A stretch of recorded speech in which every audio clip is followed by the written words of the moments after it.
Olá pessoal, eu sou o Leonardo Tinoco e sejam bem-vindos ao canal do Tinoco, que é o canal de review de livros e assuntos relacionados com qualquer tipo de literatura, seja ela de forma escrita ou virtual. E hoje vamos falar de Arthur Schopenhauer, aqui, ó, famoso filósofo que nasceu na Polônia no ano de 1788 e veio a falecer na Alemanha no ano de 1860. Esse livro aqui é A Arte de Ter Razão, por 38 estratégias para vencer qualquer debate, da Faro Editorial. E tem a introdução do Karl Otto Erdmann, filósofo alemão, escritor, que nasceu em 1858 e veio a falecer em 1931. Pois bem, esse review vai ser um pouco diferente dos demais que você vê aqui no canal do Tinoco, porque eu vou fazer uma comparação, vou identificar alguma dessas 38 estratégias aqui num debate que aconteceu entre o youtuber, produtor musical e músico Nando Moura, que tem mais de 3 milhões de seguidores no seu canal do YouTube, e o então vereador, o parlamentar Nicolas Ferreira, que hoje é deputado federal. E eu vou comentar somente um vídeo que eu tirei de um corte, vai estar na descrição do canal aqui. Eu vou comentar só 2 minutos deste vídeo, tá? Eu vou achar 8 estratégias que o então vereador e hoje deputado federal Nicolas Ferreira usou para que, na minha opinião, ele venceu o debate contra o Nando Moura. E vocês vão entender como que ele fez isso. Eu vou começar a falar desse livro aqui na introdução, vai começar na página 8, que diz o seguinte, para vocês entenderem quais são as artimanhas que o Arthur Schopenhauer descreve aqui no livro dele. É chocante ver com que frequência ter razão e ficar com a razão não são equivalentes, que o vencedor de uma discussão não é aquele que está do lado da verdade e da razão, mas sim o que é mais espirituoso e sabe lutar de maneira mais ágil. Persuasão emotiva, espirituosidade, ironia, aparência convincente e representar um papel autoritário triunfam sobre a perspicácia e o conhecimento. E quantas vezes aquele que é sutil, honesto e crítico é violentado de maneira dialética por gritos brutais e inescrupulosos. Como qualquer disputa e uma discussão, o que está em ação não é o desejo pela verdade, mas o desejo pelo poder. E o ser humano, que não é um ser especialmente nobre, revela seu lado mais sombrio, a vaidade e a hipocrisia triunfam. Desafiar uma convicção soa como desvalorizar a personalidade e uma refutação é considerada declaração de inferioridade intelectual. Portanto, cada um se agarra desesperadamente às suas afirmações, mesmo aqueles que duvidam da legitimidade da sua causa, fazem todos os esforços para, pelo menos, parecer vitoriosos. Assim, atacam muitas vezes de maneira intencional e outras tantas vezes de forma parcial ou completamente passional, com todos os tipos de truques e subterfúgios dialéticos. E eles são numerosos e variados, mas repetem-se por toda parte, nas conversas diárias e nas polêmicas dos jornais, em debates parlamentares, em processos judiciais e até mesmo em discussões acadêmicas. Nos deparamos hoje com os mesmos truques e subterfúgios utilizados há séculos. E vamos ver aqui a parte da base de toda dialética, da dialética erística, que está na página 19. Deixa eu ver aqui. Página 19. A dialética erística é a arte de discutir, e mais especificamente de discutir de modo a ter razão, isto é, por meios lícitos ou ilícitos. É possível ter razão objetiva em relação ao assunto em si e ainda assim, aos olhos dos observadores e às vezes aos próprios, não ter razão.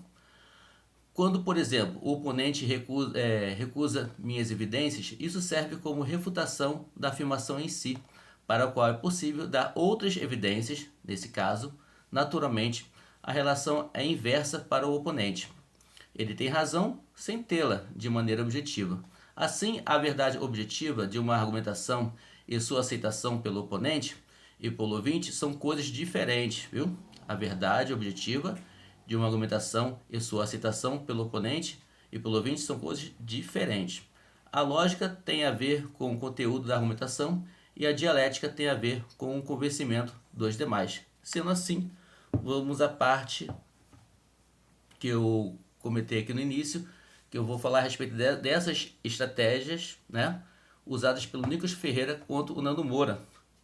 No primeiro segundo eles começam desse vídeo cortado, sabe? O debate não começa nesse ponto, mas sim o vídeo que eu estou comentando. Quando o Nando Moura começa a argumentar e a dizer que o Nicolas Ferreira ele é um parlamentar que usa mal o dinheiro público pago pelos impostos do contribuinte, inclusive ele é um contribuinte. E cita uma viagem que ele fez, uma viagem de luxo que ele fez para Dubai, onde se hospedou em um hotel de luxo e ficou lá gozando de todas as regalias possíveis pagas pelo nosso imposto, pelo imposto do contribuinte. E aí o Nicolas começa, ele usa logo a estratégia número 18, que está aqui na página 75. Quando o Nando contesta isso, ele faz o seguinte, ele usa aqui, ó. Que estratégia é essa, número 18? Estratégia 18. Mude o curso, interrompa antes da perda certa. Então o Nicolas interrompe o Nando Moura usando essa estratégia.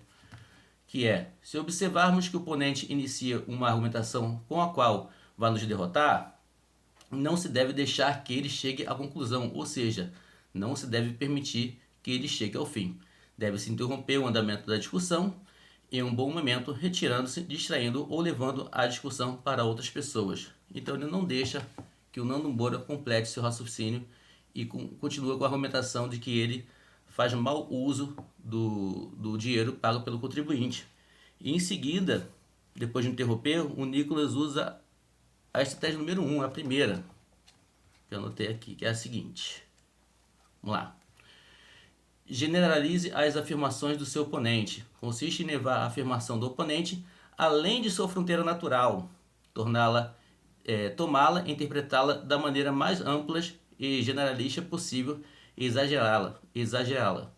Ou, pelo contrário, torná-la no sentido mais restrito possível, fechá-la dos menores limites possíveis, porque quanto mais geral se torna uma afirmação, mais ataques ela possa receber. Então a argumentação inicial do Nando Moura não era que ele é errado usar o dinheiro que ele ganha do salário de vereador dele, não. É um mau uso, o uso exagerado. Então ele generaliza isso. Ele fala que o Nando Moura está dizendo que é errado ele usar o próprio salário. Essa argumentação da estratégia número 1. E parte para a número 24 aqui, ó. Isso eu identifiquei. Número 24, tá aqui. Uma das últimas. Que é a seguinte: torne a ligação do outro inconsistente. O oponente faz uma afirmação e, por meio de falsas inferências e distorções de suas ideias, extraímos dela outras afirmações que ela não contém e que ele não quis dizer de jeito nenhum. Foi o que ele fez. O Nando não quis dizer que é errado usar o salário dele de parlamentar. Ele está dizendo que a forma que ele está usando o salário que é errada. Em seguida, o Nicolas usa a número 25, depois dessa aqui. Use a exceção para destruir a tese. O que ele fez? Usou a exceção. Ele não está falando de uso salário, está falando de uma exceção. A exceção é a seguinte: a exceção é um mau uso do salário de parlamentar, que segundo o Nando, o Nicolas faz de forma exagerada e irresponsável. Aí em seguida vem a número 16 aqui, ó. Desqualifique o argumento do outro. Ele desqualifica da seguinte forma, que o Nicolas começa a falar, citar um outro parlamentar, ou então um deputado federal, Kim Kataguiri, e fala assim: Nando, você também paga o salário do Kim Kataguiri. Isso não é errado. Então ele está desqualificando o argumento do Nando Moura, no qual ele não acha errado pagar o salário do Kim Kataguiri, porque ele acha que o Kim faz um bom trabalho. Então ele usa essa estratégia número 16 aqui, está na página 32.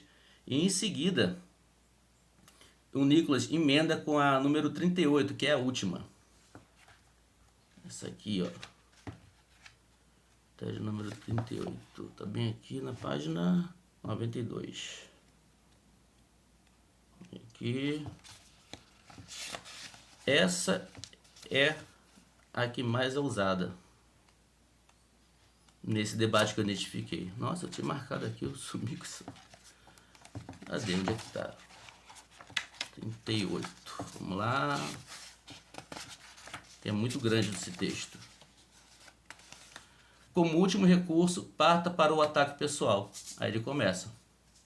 Quando se percebe que o oponente é superior e que vamos nos dar mal, então devemos partir para o lado pessoal, ser ofensivos e rudes. Isso significa sair do assunto da discussão, porque ali o jogo está perdido, e atacar de alguma maneira aquele com o qual a disputa é a última esperança. Aí quando ele começa a xingar o Nando de... Até anotei aqui, Nandoloide, acho que é isso que ele chama ele aqui. Nandoloide, e começa as ofensas. E aí ele usa o outro recurso, que é a número 27. Fazendo isso, ele já emenda na 27, que é a seguinte. Aqui, 28 e 27. Deixe o seu oponente desequilibrado. Se o oponente fica bravo de maneira inesperada com o argumento, então deve-se insistir nele com mais afinco, não simplesmente por ser bom deixá-lo com raiva, mas porque se supõe que o ponto fraco de uma linha de pensamento foi atingido e que nesse ponto o oponente será mais vulnerável para ser atacado. É o que acontece. Ele, quando começa a xingar o Nando, ele deixa o Nando nervoso e abre espaço para outra estratégia, que é a número 20... Não, a número 30. Essa aqui é a número 30. Aposte em credenciais e acue a todos. É aquele famoso argumento de autoridade, né? Diz o seguinte: sobre o respeito ao argumento utilizado, em vez de motivos, utiliza-se da autoridade, conforme o grau de conhecimento do oponente. Então, o Nicolas, ele começa a se gabar que ele é uma pessoa com muita relevância, que ele é muito famoso, porque no momento ele estava gozando de aparecer em vários podcasts, ele ficava perto do presidente da República, aparecia muito nos canais de televisão, dava entrevista no programa da Jovem Pan várias vezes, saía em jornais, então a visibilidade dele estava muito grande. Ele começa a falar que a audiência que foi alcançada naquele podcast era graças a ele, rebaixando a importância do Nando Moura. Isso deixou o Nando ainda mais irritado.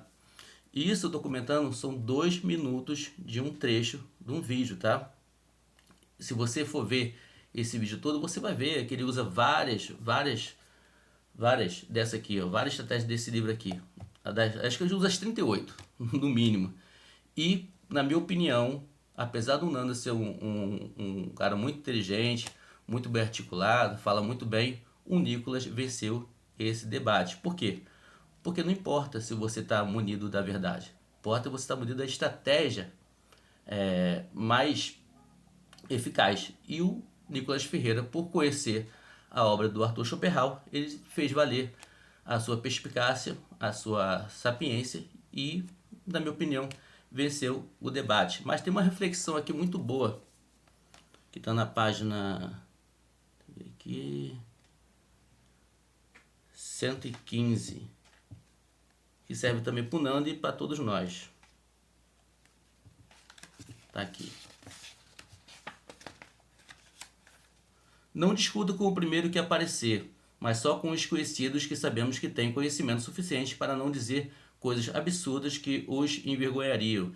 Disputar com argumentos e não com afirmações de força e, finalmente, valorizar a verdade, ouvir bons argumentos com prazer, mesmo os saídos de boca do oponente, e ter integridade suficiente para poder suportar não estar com a razão quando a verdade estiver do outro lado. Por isso, dentre centenas de pessoas, raramente existe mais do que um que vale a pena discutir. Deixe o restante falar o que quiser, pois a ignorância é um direito do ser humano.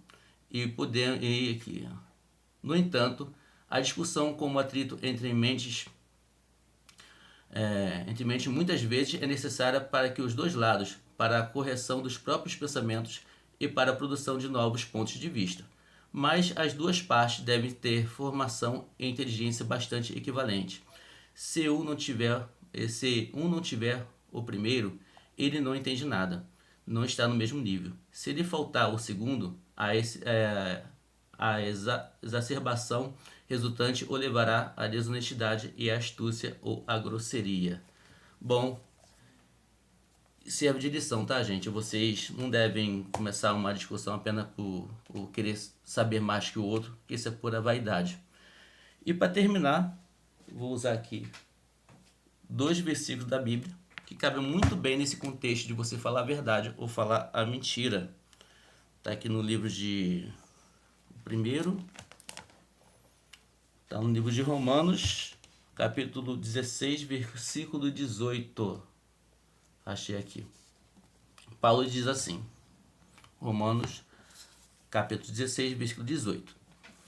Porque esses tais não servem a Cristo, nosso Senhor, e sim ao seu próprio ventre. Com suas palavras e lisonjas, enganam o coração das pessoas simples. E, em 2 Timóteo, capítulo 3, versículo 13, que eu anotei aqui, diz o seguinte, está aqui do outro lado. Paulo também, de novo, diz assim: mas os perversos e impostores irão de mal a pior, enganando e sendo enganados. Bom, assim falamos de Schopenhauer, esse livrinho aqui, que eu comprei por R$15. Não é difícil, gente, não é caro você ter conhecimento, vale a pena você investir um dinheirinho por mês num livro como esse aqui, de um filósofo muito famoso, muito importante, por R$15, R$20. E esse foi o vídeo de hoje, espero que tenham gostado. Se gostaram, dê um like, se não gostaram, dê um dislike, não tem importância nenhuma. Se inscreva no canal e comente aqui o que acharam, se já conhecia o autor Schopenhauer, se conhecia esse livro, se concorda com os pontos que eu grifei aqui, se já viram esse debate, se não viram, os 2 vídeos vão estar na descrição aqui do vídeo, tá? O vídeo do corte, que acho que são 40 minutos, e o vídeo na íntegra do podcast do Vilela, que acho que são 2 horas e 10 minutos. Bom, esse foi o vídeo de hoje. Fique com Deus e até o próximo vídeo.